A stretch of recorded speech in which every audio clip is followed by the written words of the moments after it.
yang hampir padam dengan yang padam. Bapak Ibu lihat ini. Ini saya angkat ini. Berapa feet? Ini sumbu yang hitam. Ya. Ini padam. Udah nggak ada lagi api. Tapi yang dimaksudkan oleh Yesaya, ini saya perlu tiup dulu. Ya, biasanya kita tiup lilin di sana. Tapi ini saya tiup, nanti saya nyalain lagi. Sumbu yang padam, yang hampir padam itu begini. Masih ada asapnya. Apinya udah nggak ada, tapi masih ada asap. Kalian ngerti saudara? Itu sumbu yang dikatakan hampir padam. Ya.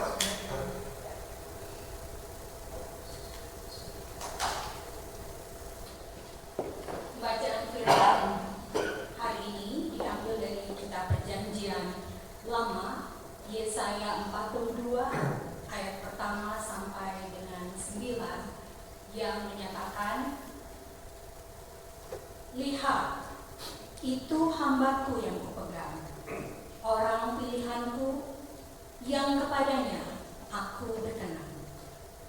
Aku telah menaruh rohku ke atasnya, supaya ia menyatakan hukum kepada bangsa-bangsa.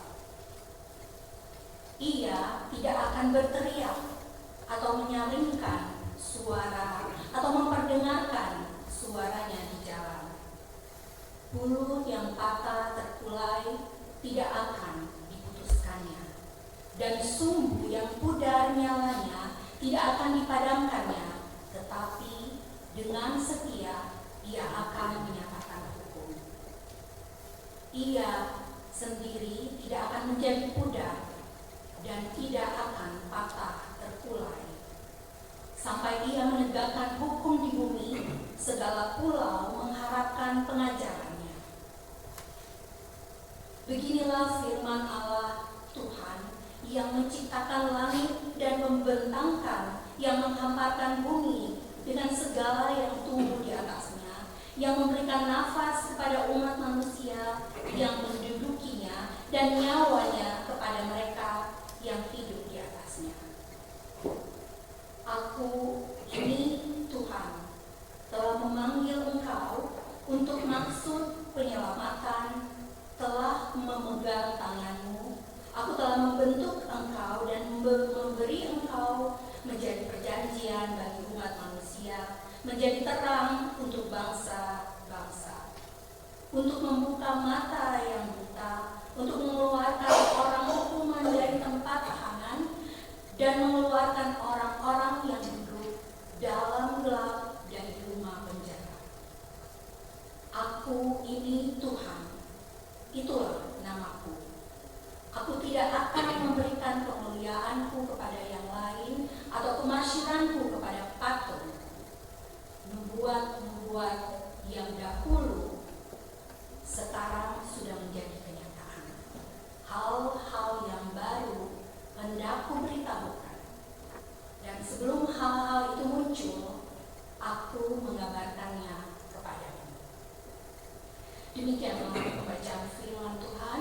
Berbahagialah orang-orang yang memegang peringatan-peringatannya, yang bersedia dengan segenap hati, yang juga tidak melakukan kejahatan, tetapi yang berjalan menurut jalan-jalan yang ditunjukkannya.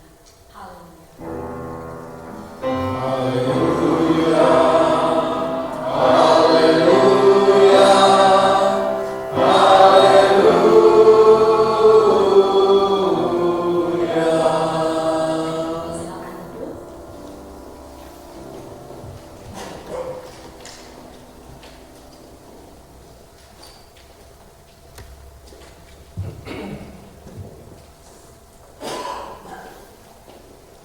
Bapak Ibu dan saudara-saudara yang dikasihi Tuhan, Shalom.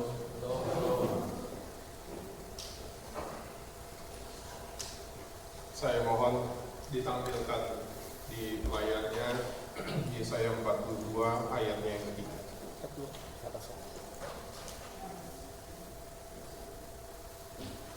Ayat 3. Ya.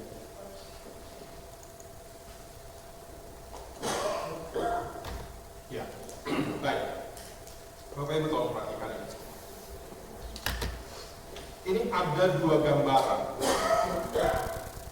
yang digunakan dalam kitab Yesaya ini, pasal 42, untuk menjelaskan bagaimana situasi Israel pada saat itu. Gambaran yang pertama, Bapak Ibu lihat dalam ayat 3, ada kata pertama yang mengatakan buluh. Kalau orang Manado tahu memasak, buluh itu apa? Bambu. Kalau mau bikin nasi jaha, bikin masak di dalam bulu. Begitu bikin ininya ya, gambarannya. Atau mau bikin apa tuh? Tilor rasa bisa di dalam bulu. Oh, Pak Yoko bilang bisa, saya percaya nanti bisa. Kita tahu buluh itu bambu, tapi gambaran dalam Yesaya itu bukan bambu. Nanti saya tampilkan gambarnya. Ya, ada satu yaitu buluh. Buluh itu dalam bahasa Ibrani-nya kameh. Boleh langsung ditampilkan ya, tapi nanti ayat 3-nya diulang. Ada gambar yang saya mau berikan. Nah, ini ada dua. Yang kiri, kalau dari saya ini kiri, berarti Bapak Ibu juga kiri. Yang kiri, inilah buluh. Jadi bukan bambu. Kalau kita bayangkan, pikirnya bambu gitu ya. Bukan. Ini yang dibilang buluh atau kameh. Dia sejenis tanaman rawa. Dia tumbuh di pinggir sungai biasanya. Mirip bambu tapi dia kecil. Saya nggak tahu kalau masak nasi jaha pakai ini sebesar apa nasi jahanya, mungkin cuma segini, nggak bakal kenyang kita makan, gitu ya. Nah, jadi ini bambu kecil atau bisa dibilang lebih kecil dari bambu, lebih besar dari alang-alang. Dia tumbuhnya di tepi air, batangnya itu berongga, tapi rapuh, mudah retak, patah dan terkulai. Kayak beginilah gambarnya yang sebelah kiri. Itu buluh. Oleh karena itu, ketika ada buluh yang patah kayak begini, udah nggak ada gunanya. Ini akan segera dibuang, dan ini dianggap sampah.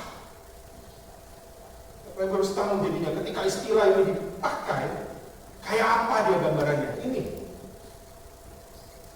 Nah, yang kedua, tadi dibilang sumbu. Sumbu itu bahasa saya pista. Nah, saya nggak tampilkan dulu ayat 40, ayat pasal 42 ayat 3, tapi ini buluh kiri dan sumbu yang kanan. Nah, sumbu ini Bapak Ibu, bukan, jangan dianggap bahwa sumbu ini keseluruhan itu sumbu, bukan. Sumbu itu hanya ujungnya yang bikin nyala api itu ada.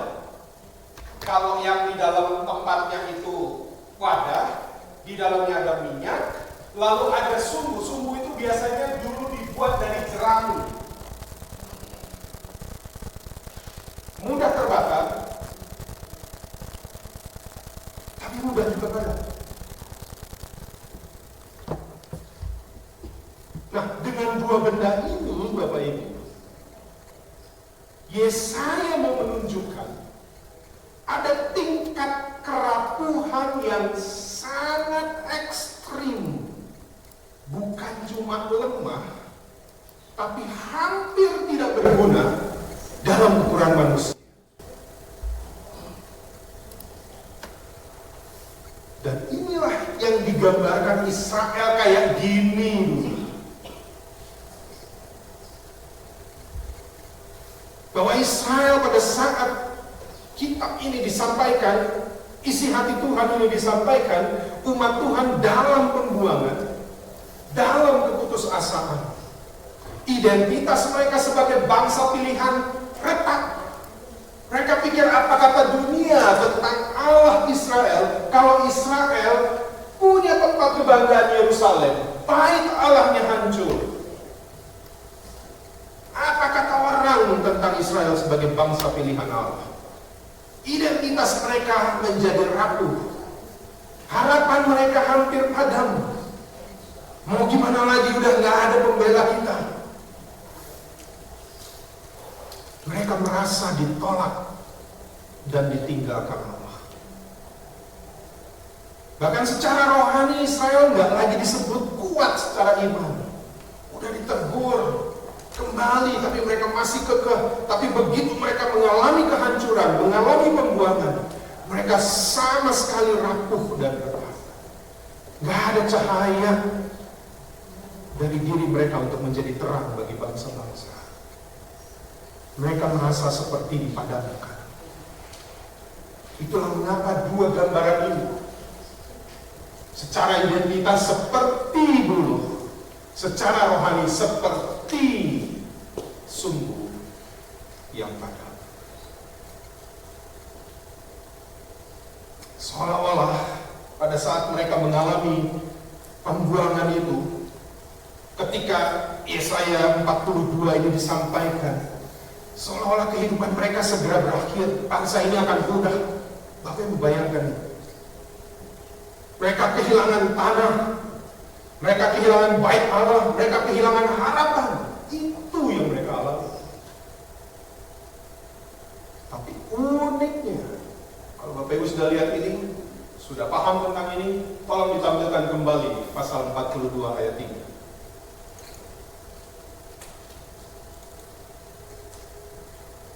Dikatakan begini, kedua benda yang tadi Bapak Ibu lihat, yang dianggap sudah tidak berguna dan sampah, justru ini digunakan Yesaya untuk menggambarkan karya dari Mesias yang dinubuatkan. Buluh yang patah dikatakan tidak akan diputuskannya. Demikian juga sumbu yang sudah pudar nyalanya tidak akan dipadamkan. Saya mau kasih tahu Bapak Ibu, membedakan sumbu yang hampir padam dengan yang padam. Bapak Ibu lihat ini. Ini saya angkat ini. Berapa feet? Ini sumbu yang hitam. Ya. Ini padam. Udah nggak ada lagi api. Tapi yang dimaksudkan oleh Yesaya, ini saya perlu tiup dulu. Ya, biasanya kita tiup lilin di sana. Tapi ini saya tiup, nanti saya nyalain lagi. Sumbu yang padam, yang hampir padam itu begini. Masih ada asapnya. Apinya udah nggak ada, tapi masih ada asap. Karena ngerti saudara, itu sumbu yang dikatakan hampir padam. Ya.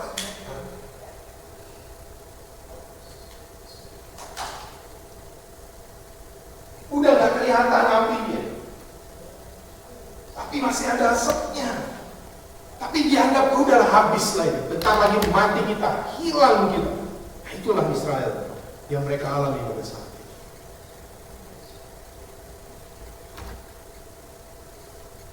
Kedua benda yang sudah dianggap sampah oleh banyak orang justru diperhatikan dan bahkan tetap diberi kesempatan hidup oleh Sang Mesias. Karena mereka ini dianggap berharga di matanya, walaupun dibilang buluh yang terkulai seperti gambar tadi, sumbu yang tadi saya bilang sudah nggak ada apinya tapi tinggal asapnya. Tapi mereka masih dianggap berharga di mata Tuhan, tidak diluputkan dari karya keselamatan Mesias. Yesaya memakai analogi itu, menyampaikannya kepada orang Israel, mau bilang kepada Israel, Tuhan belum selesai. Tuhan belum selesai. Tuhan belum selesai dengan umat yang kelihatannya sudah gagal total.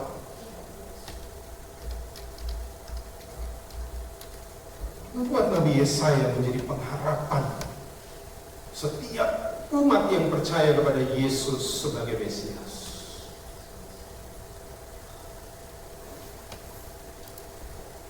Unik, ini yang bagi saya lebih unik lagi. Sang Mesias menjalankan misinya bukan memperlihatkannya dengan kekuatan dan kesombongan, melainkan melalui kelembutan, kerendahan hati, dan kesederhanaan. Itulah mengapa Natal kita melihat peristiwa kelahiran Yesus sangat sederhana. Bahkan Sang Mesias mengalahkan kejahatan dengan kasih. Saya mengutip Bapak Ibu di Injil Matius, bahkan di Injil, beberapa Injil, ini ada bagian Yesaya 42, itu yang dikutip langsung. Boleh minta tolong ya Joshua ya, ini saya belum sampaikan tadi, tapi tolong dibuka Matius pasal 12.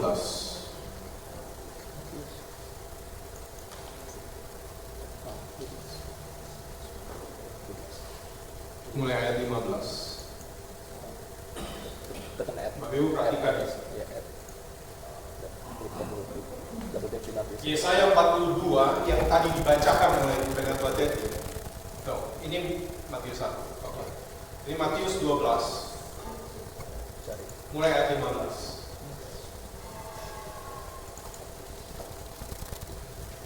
Ya. Saya mulai bagian B. Ya, dikatakan begini.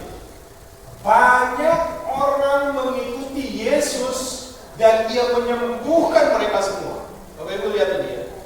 Mesias yang tadi dinubuatkan dalam Yesaya pasal 42, hamba Tuhan yang dinubuatkan, ini dikatakan menyembuhkan mereka semua.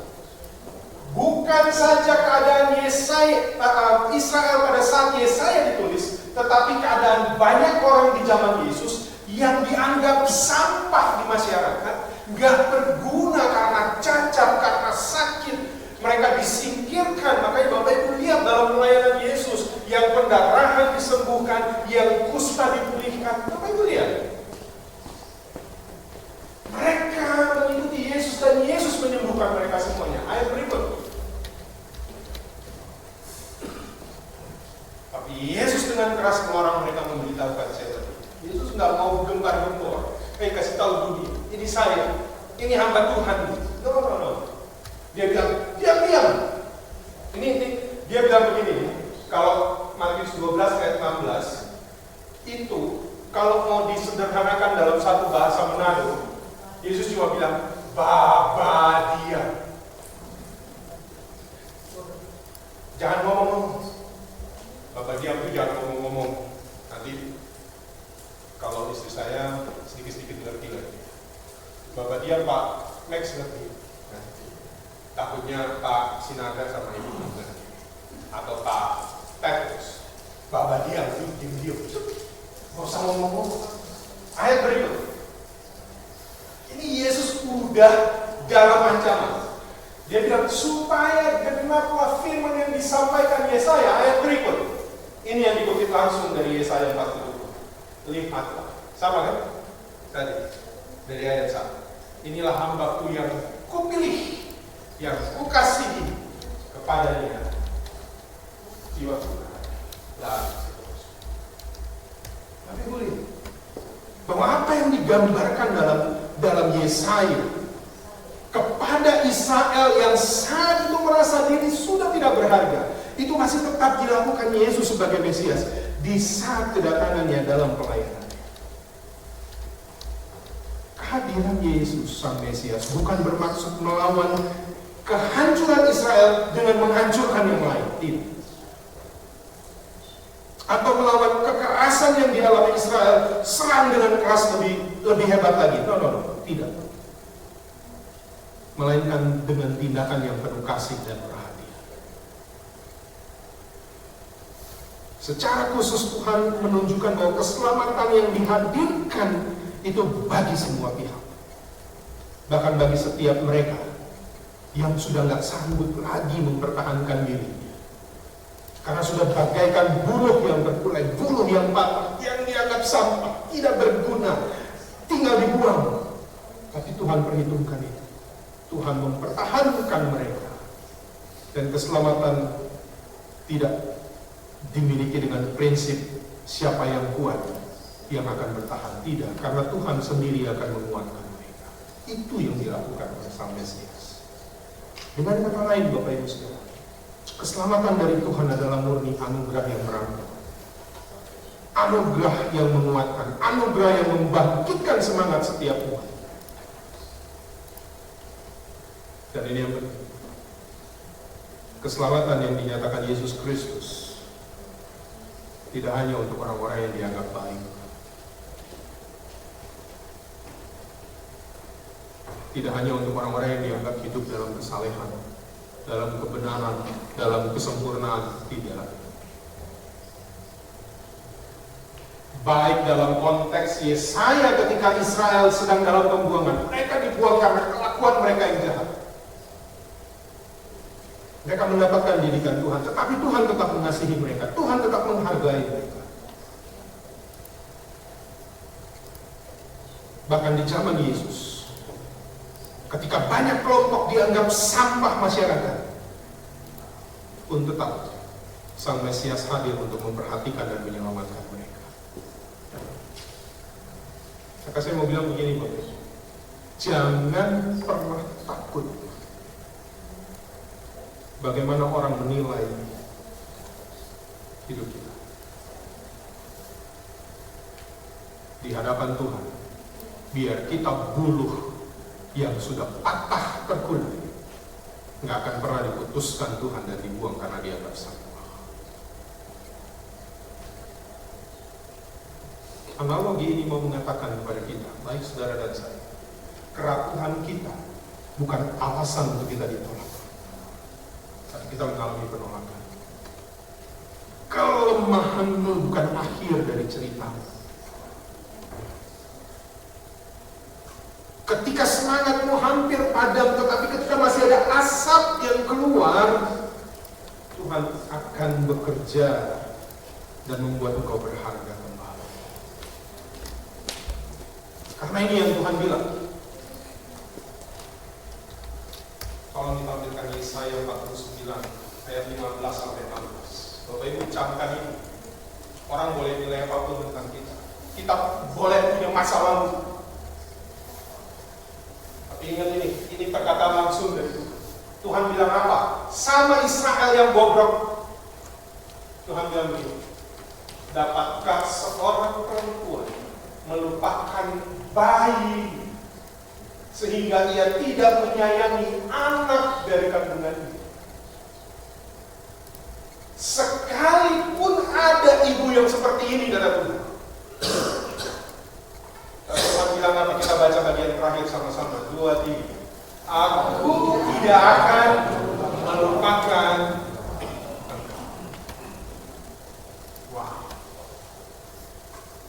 Manusia boleh berkorban, tapi kau bagaikan bayi yang keluar dari rahim yang tidak akan pernah aku lupakan. Ayat 16. Lihat, kata Tuhan, aku telah melukiskan engkau di telapak tanganku. Tembok-tembokmu tetap di ruang mataku. Tuhan ngomong ini bukan saat Israel lagi saleh. No. Tuhan ngomong ini kepada Israel bukan saat Israel lagi menyembah Tuhan. No. Mereka lagi hancur karena dosa mereka. Mereka lagi terkulai, tapi Tuhan bilang, hei, apapun keadaan, seberapa besar dosa, aku tidak akan pernah melupakan engkau, bahkan aku melukis engkau.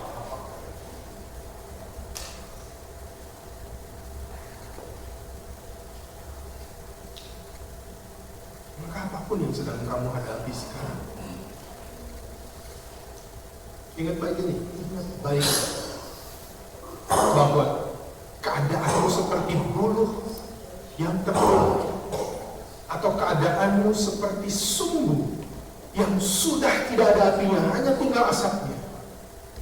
Tapi Tuhan tidak pernah putus asa untuk menolong dan menyelamatkan engkau. Saya ambil contoh. Bapak Ibu, Masih ingat kesaksian Reksi bulan Februari tahun 2025. Dia sedang berada di titik nadir hidupnya. Bagaikan bulu, mungkin setengahnya udah masuk ke air, setinggal di bulu. Bagaikan sumbu, api udah gak ada sama sekali, tinggal asap sedikit-sedikit. Dan asap sedikit itu masih ada karena mendengarkan sebuah lagu rohani. Jangan anggap remeh lagu rohani.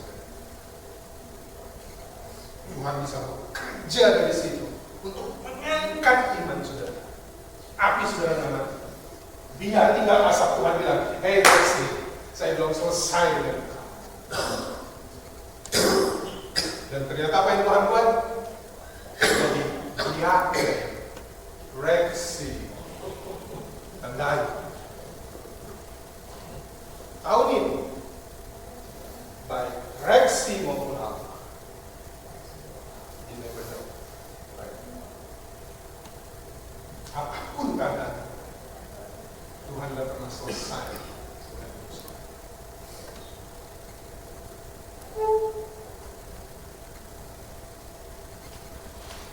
Tuhan tidak pernah putus asa.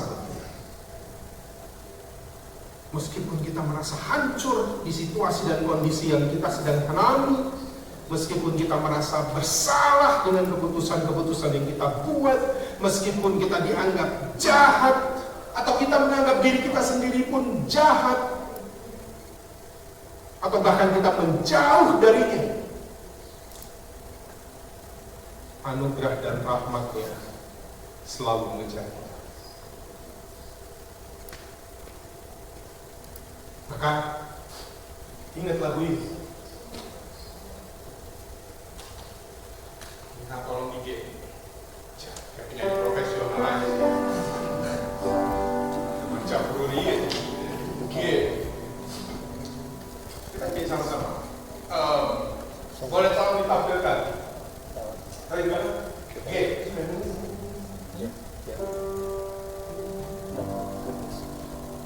Your goodness is running after me. Your goodness is running after me. Lanjut. I surrender now. I give you everything. Your goodness is running after me.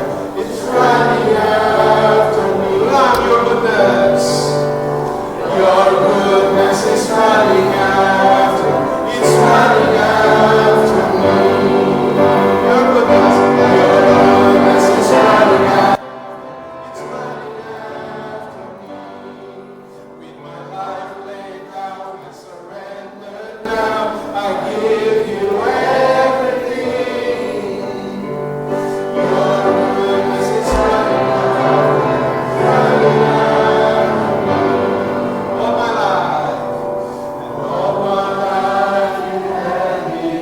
Running after.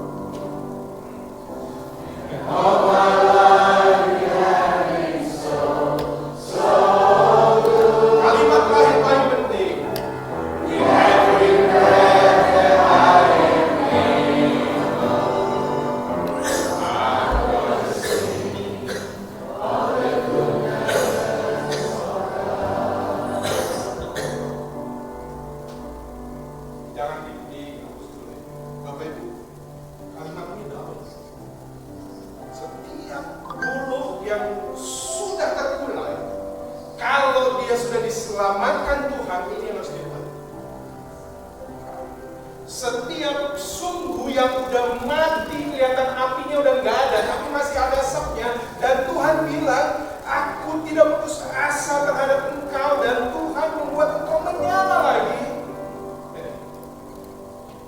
Kalau engkau masih bernafas, with every breath that I am able, I'm gonna sing of the goodness of God. Ketika Tuhan tidak pernah selesai dengan kita, Dia tidak pernah putus asa dengan saudara dan saya. Maka apa yang Yesus buat, ini harus dijadikan teladan bagi kita semua sebagai hamba Allah. Apa yang Yesus buat bagi kita ini harus menginspirasi kita, sehingga hati kita adalah hati yang selalu mau bersyukur, yang selalu mau menyatakan kebaikan Tuhan di setiap kesempatan yang Tuhan berikan. Dengan segala kekuatan, dengan segala kemampuan, dengan segala keberhasilan yang berasal dari Tuhan. Seorang hamba, ia akan tetap berserah penuh kepada Allah, menjalani panggilannya dengan penuh kasih dan kerendahan hati seperti yang Yesus lakukan. Yakinlah bahwa dengan hati yang demikian kita akan mampu menjadi saksi yang hidup, saksi yang nyata dari kasih Kristus di tengah-tengah dunia yang menakutkan saat ini, yang membuat orang banyak kehilangan harapan. Tapi saudara, Tuhan memanggil kita untuk menjadi hamba kita, menyatakan terang bagi mereka yang merasa dunia ini sudah gelap, untuk membebaskan mereka yang terpenjara oleh ketakutan, terpenjara oleh berbagai masalah hidup. Tuhan memanggil kita untuk menyatakan kasih-Nya dan menguatkan mereka. Dan kiranya Tuhan selalu memberkati, selalu memperkuat iman kita, untuk kita boleh menjadi alat dalam tangan-Nya, menyatakan kemuliaan Tuhan, menyanyikan kebaikan Tuhan dalam hidup yang kita jalani hari lepas hari. Yesus memberkati kita sekalian. Amin.